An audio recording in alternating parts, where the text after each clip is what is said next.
It is trade deadline week. Friday is the deadline. We're sitting here on a Monday talking about expectations already needing to be lowered. Reports on the Sabres, who's available, trade bait boards, and a game tonight against Montreal. All coming up on the Locked On Sabres podcast.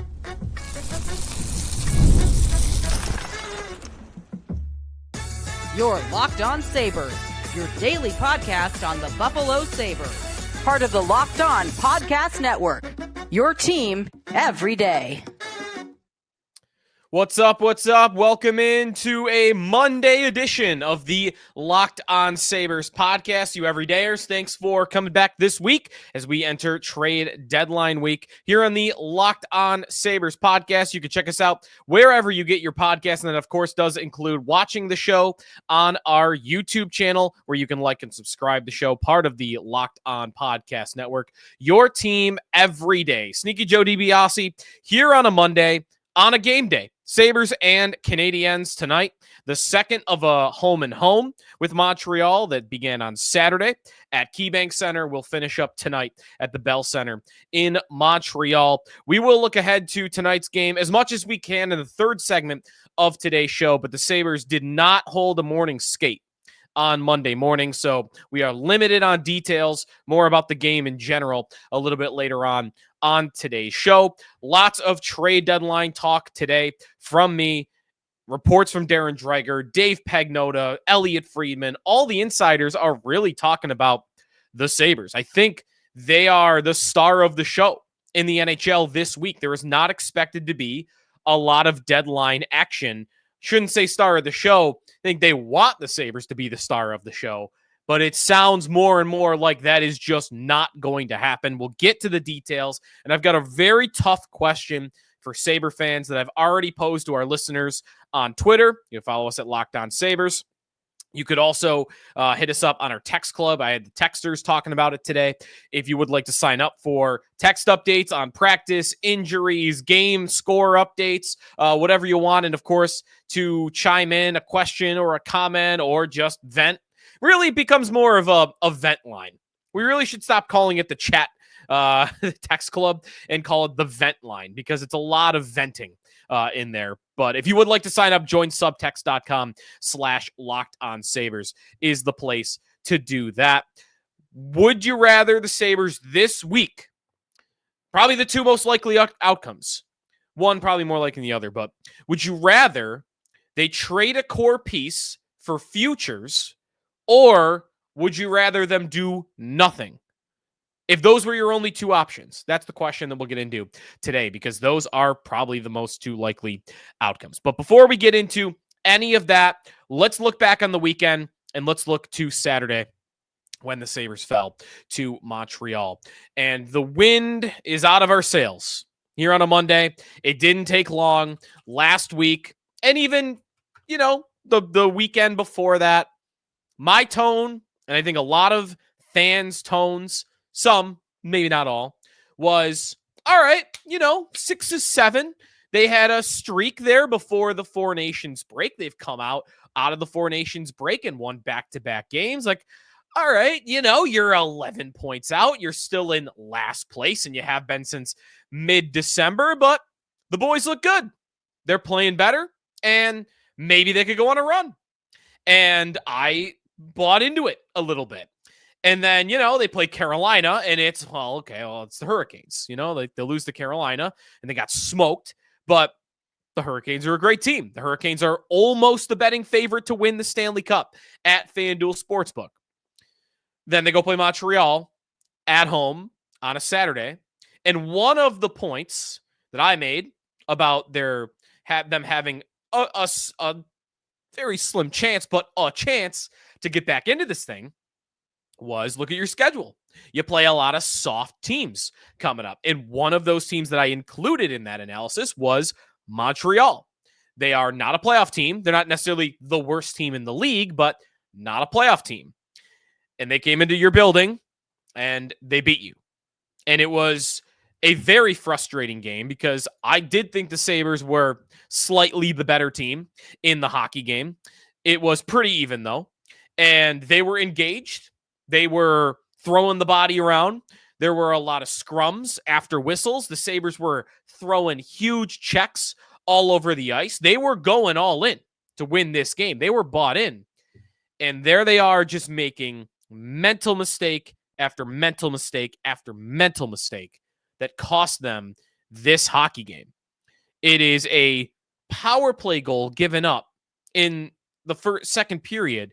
Connor Clifton, who hasn't been playing a lot lately for good reason, decides to jump up into the play and to make it a 3-on-2 for the shorthanded opportunity, and he gets caught. He gets caught jumping up. And it's an odd man rush back the other direction, and it's an easy pitch and catch Cole Caulfield one-timer to score that first goal.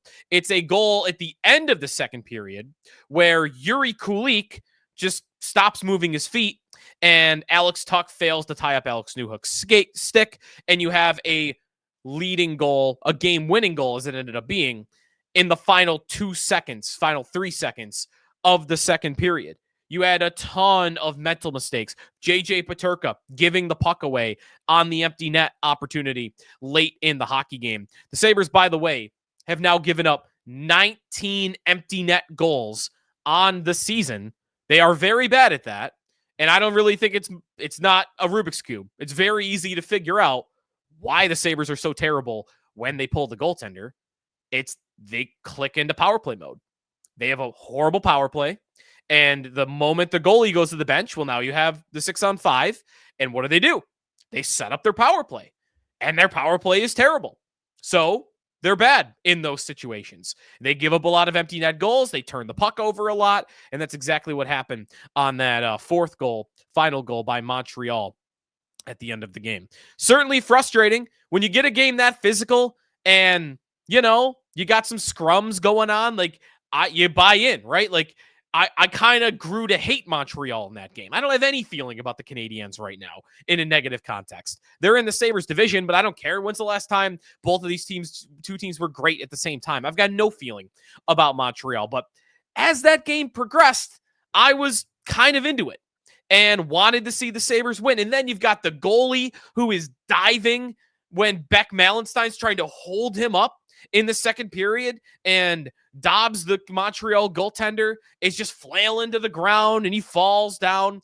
Jacob Dobbs, by the way, the goalie for Montreal. And then Jordan Greenway gets cross-checked from behind into the boards late in the game, and Dobbs says something to Greenway.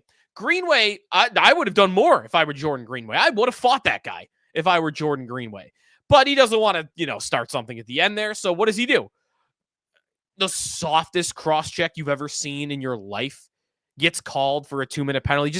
There were a lot of things that were very annoying to me in that hockey game that happened throughout. And the Sabres were the culprits for a lot of it. The officiating, it was a very poorly officiated hockey game.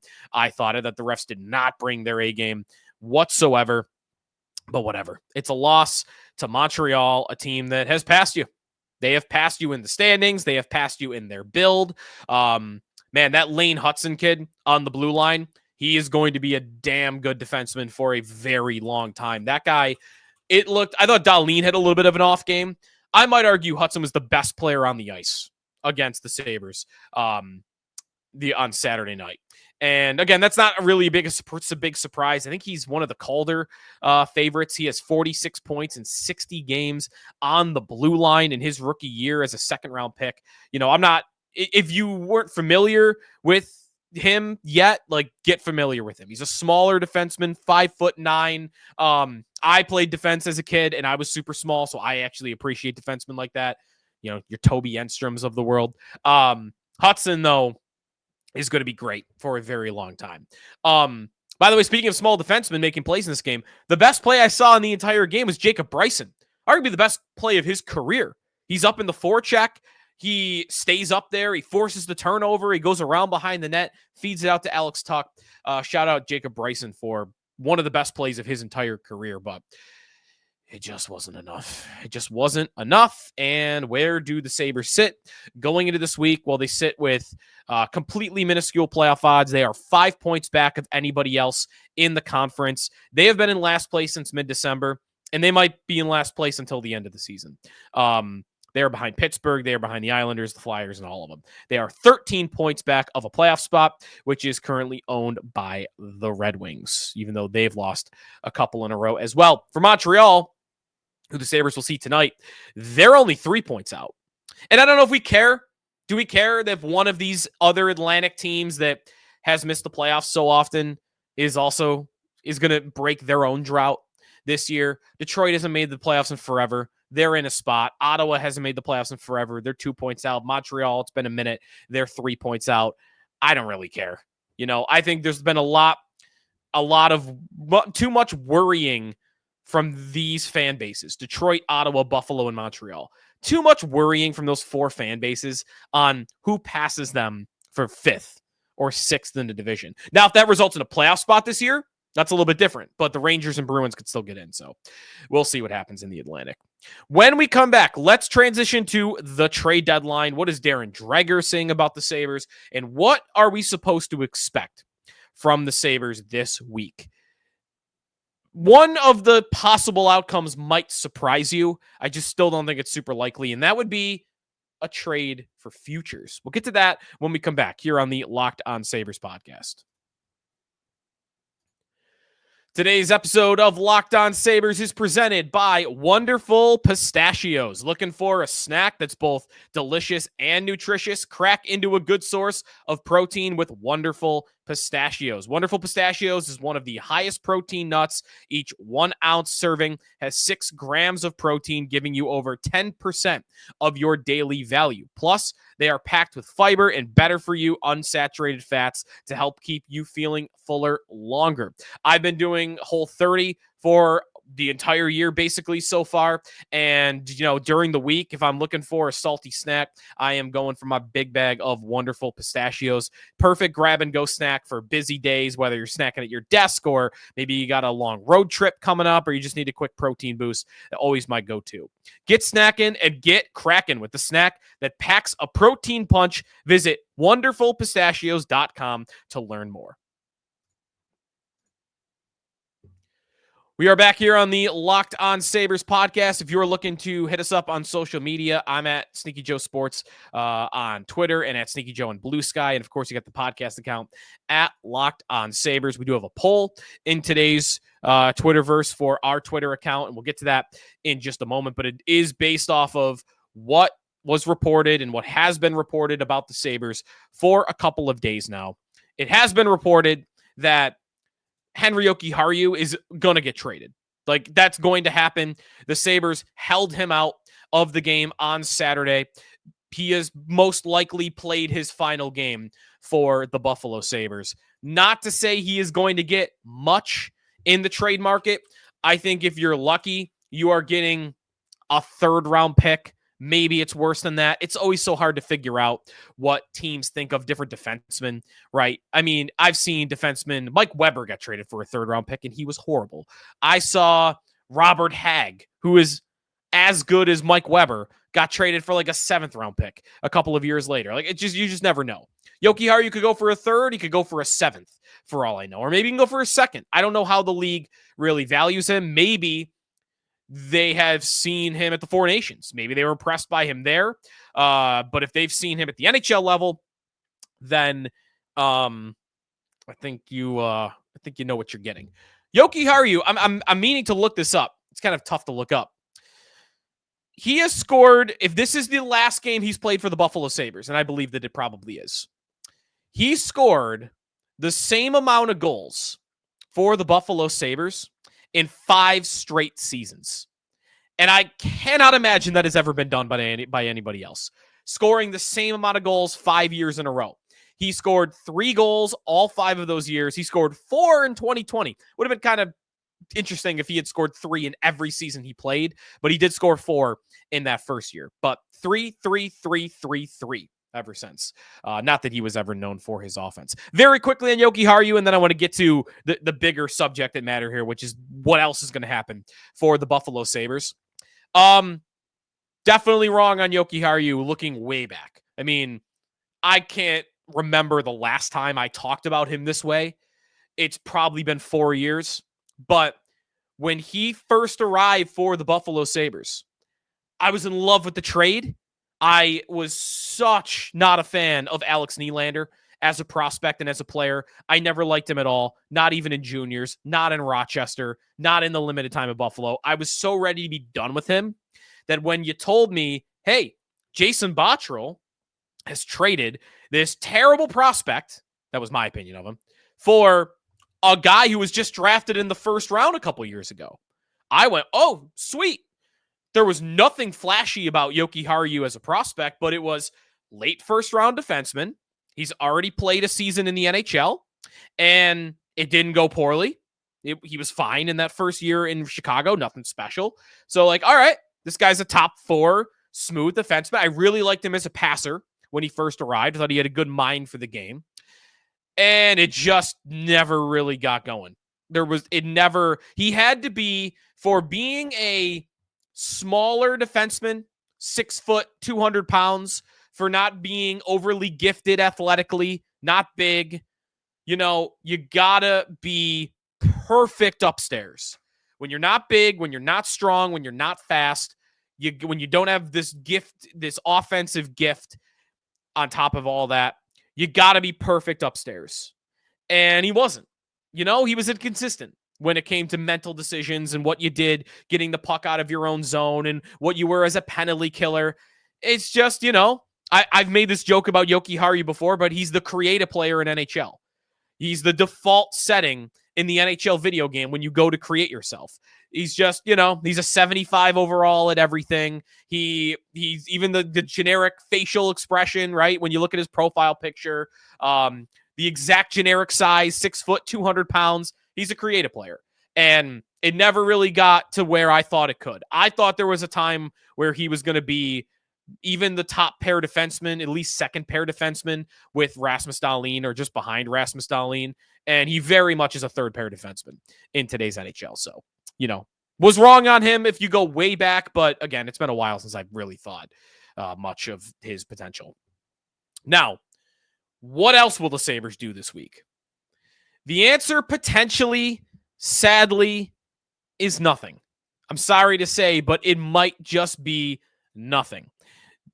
Darren Dreger on his Twitter account today, while tweeting about the Buffalo Sabres, kind of setting us up for a week of lower expectations. Dreger says the Buffalo Sabres have received numerous offers, strong offers, for futures on a myriad of Buffalo players potentially in play. The Sabres don't need draft picks or prospects. They need legit roster players. Adams remains open to big moves, but it could be a quiet deadline in Buffalo. That's the end of the tweet from TSN's Darren Dreger. And that is, to me, the PR machine already rolling from the Sabres offices, that they're getting the message out through Dreger, through Dave Pagnotta, through others, but especially through Dreger here, getting the message out that we might not have anything on Friday, kind of getting the fans ready for the 3 p.m. deadline on Friday to pass, where's the 4 p.m. deadline, and us to see that the Sabres are done, and that's it. The explanation of why nothing happened. You're already seeing the explanation of why nothing happened. It's, well, guys, I don't know what you want me to do. I'm being Kevyn Adams here. I don't know what you want me to do. There was nobody willing to trade anything but picks and prospects. And what has been the attitude of the organization and of fans all year is, okay, you want to call about Dylan Cozens? You want to call about JJ Peterka? You want to call about Alex Tuch? I'm listening, but if you come at me with a first-round pick and your second best prospect, I don't want to talk to you. And what Dreger is kind of saying here is that might be the only phone call that they're getting. That might be the only offers that they are getting. So you can understand why they would do nothing. But this is where I want to hang a banner, a mock banner for the Buffalo Sabres that says, open to big moves. July 2023 to March 2025, right? There was a time when they were not open to big moves, and it was a critical error and mistake by the Buffalo Sabres when they missed the playoffs by 1 point. But now listen, you've been open to big moves for a year and a half, more than that even. And you've made one in 18 months, 20 months. You don't get credit for that. You don't get a golf clap for, oh, guys, we were open to it. The job is to get those deals done, to find those dance partners, to be creative with it if you have to. And you know what? Yeah, like Ryan McLeod for Matthew Savoy. Maybe you have to eat it on the value a little bit in the name of making your team better, so that you have to go through, go through, quote unquote, if you're even worried about this as a general manager. I know a lot wouldn't about the reaction to it. But if you're worried about the 12 hours on Twitter that you're going to get dunked on because you traded your best prospect for the Oilers' fourth-line center, you got to live with it. And oftentimes, they haven't found their way to those deals when Kevyn Adams has been their general manager. And definitely when Jason Botterill was their general manager also. So all that together, it kind of sucks for Sabre fans because it feels like you got to pick one of the two. You can't have the trade you want. So do you want them to do nothing? Or do you want them to consider one of these moves where you move Dylan Cozens and you get back a first-round pick and a team's second-best prospect? Do you want to trade Alex Tuch? This one I think would be a definite no, for a team's first-round pick and second-best prospect. Do you want to trade, JJ Peterka for a team's first-round pick and whatever? Like, I just don't think a lot of fans really are into that, but maybe some would prefer it over doing absolutely nothing. And I was curious about that. So I did put up a poll at Locked On Sabres. I did ask our texters this question, and, about 500 votes in so far. 60.8% of our listeners said that they would rather do nothing, but 39.2% did say they'd be willing to move a core piece for futures rather than do nothing. And that is a little bit higher of a percentage than I was expecting. I was expecting it to be maybe even in the single digits. Just, no, I don't want picks and prospects, but it's a little bit of a sign less that I think what that is, though, is less of a belief that this prospect that you're going to acquire for Dylan Cozens is going to come save the day. It's more of a belief that this core ain't it. That this core has got to get blown up, got to get shaken up. And you just got to do something. You got to move on from somebody, even if you don't get the package that you want. I guess that's what I think. Here's another text on this. Couple of our texters. I'm fine with a quiet week. If Byram isn't signing a long-term deal, I'd be okay with moving him for a boatload of futures that you can use for future currency. His value will never be higher than right now. I'm talking 2 firsts and a second in a blue chip right-hand defenseman prospect. I think that is way too much for Bo Byram. I think you could get 2 of those things. You want a first-round pick and the right-hand shot defense prospect? I could see that. You want a first and a second-round pick? I could see that. But I don't think you're getting all 4 of those pieces. I don't think there's any world you're getting 2 first-round picks for Bo Byram. Another texter. I hate the idea of moving Cozens. I hate dealing pieces at their lowest value, but either Quinn or Roseanne need to be moved before next year because they're the same type of player. Okay, there's one take from a texter. And here is a long text, and it is very much my thought on the matter. It's going to be the title of today's show.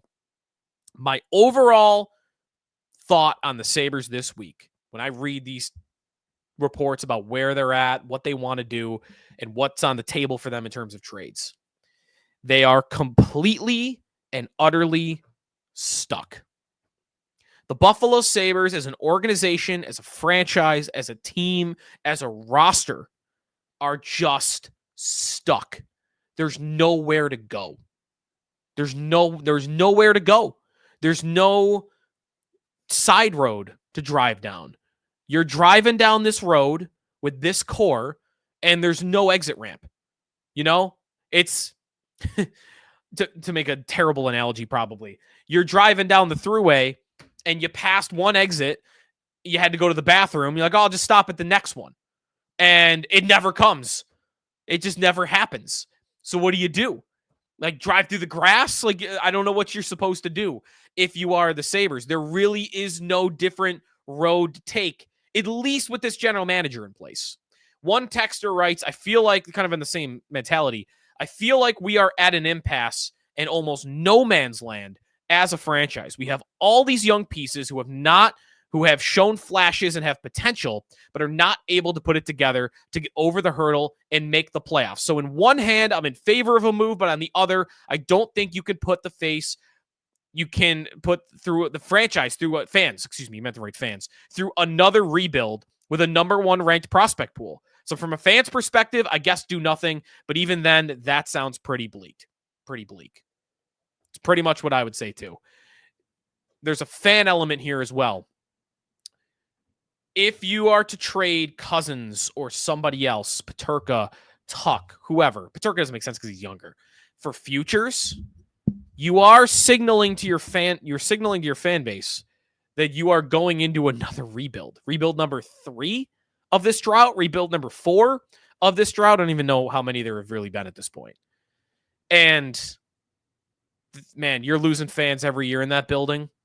This shouldn't be the sole reason why you make decisions, but I can't believe that they're about to ask fans to go through another rebuild.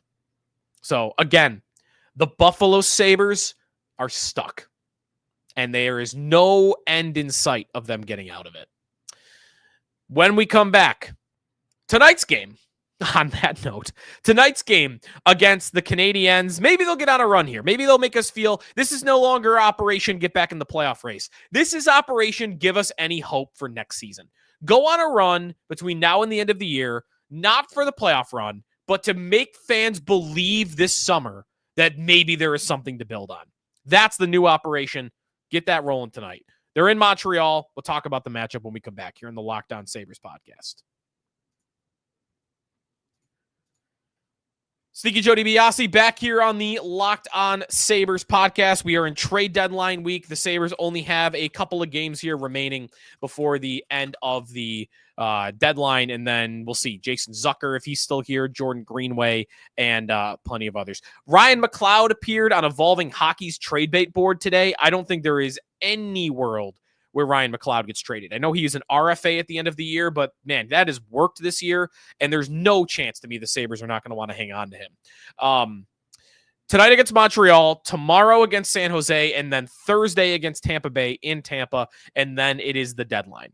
For tonight's game against Montreal, I would expect Ukko-Pekka Luukkonen between the pipes again, and I don't know if we're going to have Jason Zucker back for tonight's game. I might want to bet that we don't, but it's hard to read because we have not seen a practice yet since Saturday's game. So not really sure what we're going to see on that front from that. Now, if we're looking at the odds for tonight's game, Sabres and Canadiens, the Sabres, of course, no surprise here at all, are an underdog. They are, no updated line. They were not, wow, the line moved since I started recording. They are now a co-favorite, -110. That goes to show, though, I'm not going back on anything I said last week about the Sabres and their place in the standings. I think they are a better team than their place in the standings. Are they playoff good? No. But are they as good as Montreal, Boston, Ottawa, these teams that are just out of the playoff picture? I think the Sabres are as good as all of those teams. And the line represents that the sports books agree. They think the Sabres are as good as Montreal. In fact, the fact they're on the road would almost indicate they think the Sabres are better than Montreal. Over-under in this game is 6.5 goals, +104 on the over, -128 on the under. My sneaky good bet for tonight's game, I am going to go with Ryan McLeod to score a goal at +400. Playing at the top of the lineup last game, he's generating a lot of chances. To me, he looks like the Sabres' best forward a lot. Thompson more often, but there are nights where McLeod looks like their best forward. I've been so impressed with him.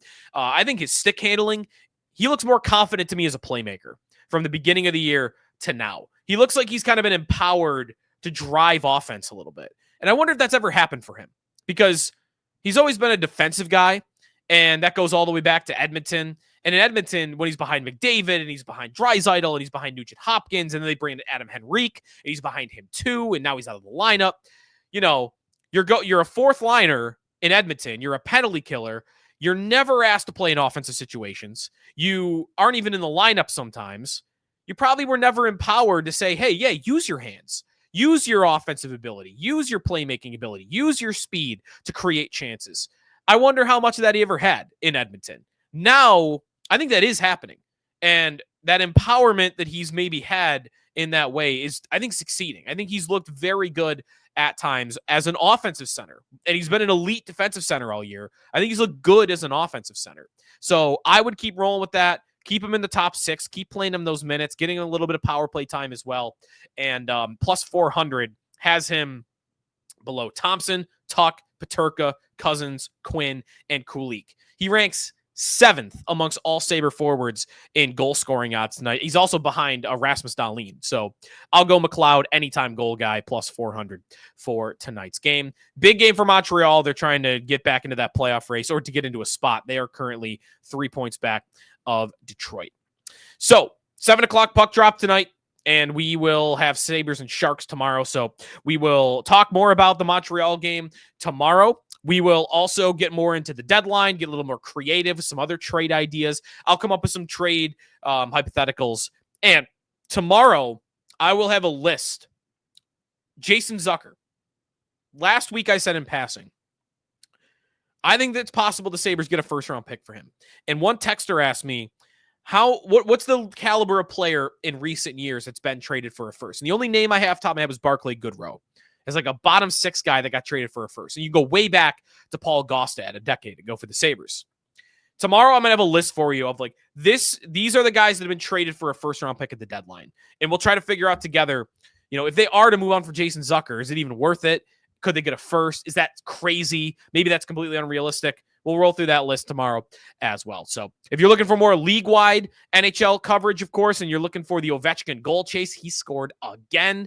Be sure to check out Locked On NHL, bringing you the daily league-wide stories that matter with the local coverage that you love from Locked On. So find Locked On NHL on YouTube or wherever you listen to your podcast. Be sure to make them your second listen. And, of course, Joe Marino, Locked On Bills, as the free agency period in the NFL is only 9 days away. So a lot of good coverage from Joe over the next couple of weeks as well.